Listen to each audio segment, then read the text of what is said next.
I destroyed my ex-wife's hopes after she cheated on me. First, some context. I'm 36 now. The names are changed. Rebecca, my ex-wife, is 34. James, my college buddy, is the guy she cheated with. Saladin is my other friend, and Lisa is Saladin's cousin. Rebecca and I were college sweethearts. We went through everything together and got married when I was 25. After the wedding, things got rocky. I was a med student. She was an accountant. She started acting like a free spirit, but it felt more like straight-up disrespect for our marriage. In 2016, she got a job at James's company. I was happy for her. He was my friend, after all. But then she started complaining about everything: our house, my cooking, even the way I breathed. She'd scream that I was worthless because she made more money. Then, she and James started hanging out with our friend group only when I was out of town. In 2017, the marriage collapsed. The bedroom went dead, and my gut was screaming that something was wrong. Every time I tried to talk, she gaslit me, calling me crazy. One night at a pub, I saw a girl who looked exactly like Rebecca dancing intimately with a guy. It was her and James. I texted her asking where she was. She lied and said she was already home. When I called her out, she panicked. That night, I managed to get into her phone. There were thousands of texts, nudes, and messages mocking me. She broke every promise of honesty we ever made. I spent the night crying, and the next morning we had a blowout. She called me an abusive psycho, told all our friends I was mistreating her, and they even started a group chat just to troll me. Rebecca told me she was in love with James and wanted a divorce. She even called the cops on me during an argument, and I had to stay at my sister's. When I came back the next morning, James's car was in my driveway. He spent the night in my bed. I lost my job, my home, and my reputation because of her little affair. We divorced in 2018. Everyone thought I was the villain, and James was her savior. I had to move to a different city just to survive.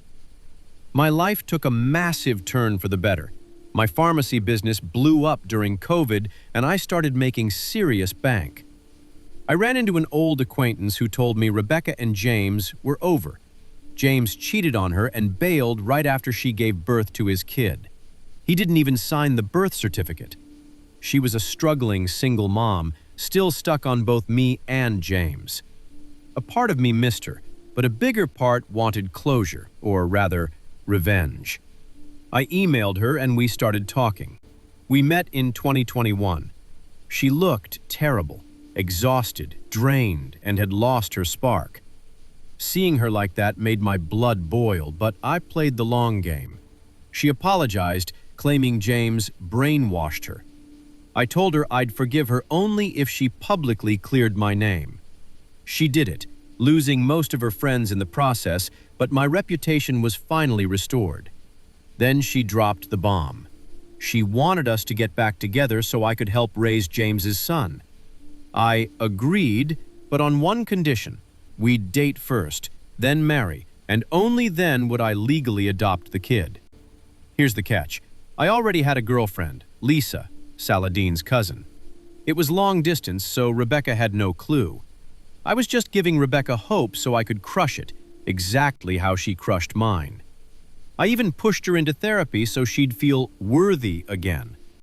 Everyone thought I was a saint for taking her back, but I kept thinking, she didn't care about my heart, so why should I care about hers? In October, for her birthday, I took her to pick out a ring. She chose her favorite, and I paid for it. She cried, saying how sorry she was for the past. I felt nothing but indifference. I had already told Lisa everything. She wasn't a fan of the revenge plot, but she understood I needed this. On Rebecca's birthday, I took her to our spot in nature.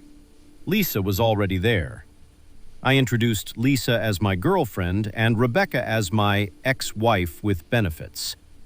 Right there, I got down on one knee and proposed to Lisa with the ring Rebecca had picked out. Rebecca lost her mind, screaming and crying. I told her straight. What did you expect? I'd never truly date someone as dirty as you. I told her our recent fling was just compensation for the pain she caused me. I kicked her out.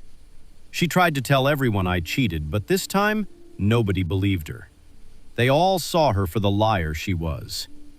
We stopped talking last December. She sent me a letter saying she finally understands the pain I felt.